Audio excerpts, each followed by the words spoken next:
অন্নপূর্ণা যদি না পাই, আমি বেকার 200 টাকার বেতনের পাই, তাও আমি পাইনি। কেন পাইনি? না পেলে বিষ খেয়ে মরবো অন্নপূর্ণা যদি না পাই। তো আবারও অন্নপূর্ণা ভান্ডার নিয়ে অনেক তোরপাড়, সবাই রাস্তায় নেমেছে। কে বলছে বিষ খাবো, কে বলছে কি করব। আমাদের অন্নপূর্ণা ভান্ডারের সংসার চলছিল। তো ভিডিওগুলো একটু ভালো করে দেখো, তারপর আমি কিছু বলছি।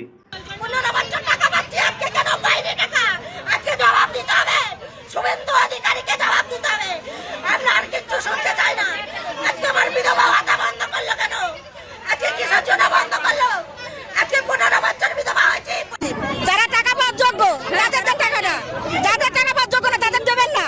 যাদের দোতলা বাড়ি আছে, চাকরি দিবে আছে, তারা কেন দেবেন? বাড়ি বাড়ি ইনকোয়ারি আসুক, তারপরে টাকাটা দিক। মুখ্যমন্ত্রী খারাপ হয়েছে বলেন।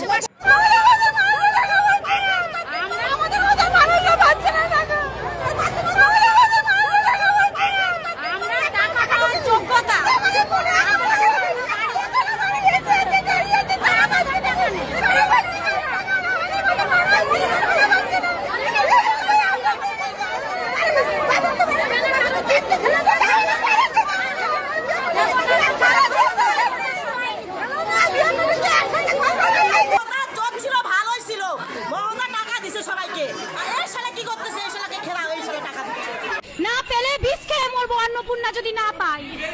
আমি বেকার 200 টাকার বেতনের পাই, তাও আমি পাইনি। কেন পাইনি? না পেলে বিষ খেয়ে মরবো অন্নপূর্ণা যদি না পাই। 7 তারিখে জমা দিছি একটা, 7 তারিখে জমা দিছি, এটা 19 তারিখে জমা দিছি। আর কত জমা দিতে লাগবে? কত জমা দিতে লাগবে? একবার একটা বন্ধ দেব, 15,000 1200 টাকা বাউন্সি নাকি আপনাকে আরেকটা বন্ধ দিচ্ছি, একটা বন্ধ দিচ্ছি, আরেকটা বন্ধ কি বিএমএ মাসে চাকরি দিচ্ছে বলে বাচ্চাগুলো দেখি তো হাজারটা বন্ধ হয়ে যাবে। তো মুখ্যমন্ত্রী শুভেন্দু অধিকারীকে বলবো যে আপনি রিজাইন দিয়ে দেন। তারপর দেখবো এরা অন্নপূর্ণা ভান্ডার কোথা থেকে পায় 3,000 টাকা করে। এরা যে বলছে যে আমাকে যে অন্নপূর্ণা ভান্ডার কিংবা লক্ষ্মী ভান্ডার যে পায়নি, তখন তারা কিভাবে সংসার চালাচ্ছিল, কিভাবে কি করছিল। ও আচ্ছা, মানে 3,000 টাকা দিয়েই তোমাদের সংসারটা চলছিল, তাই তো? তাহলে 2-3 বছর আগে যখন লক্ষ্মী ভান্ডার পেতে না, অন্নপূর্ণা ভান্ডার পেতে না, তখন সংসারটা কিভাবে চলছিল একটু বলবে?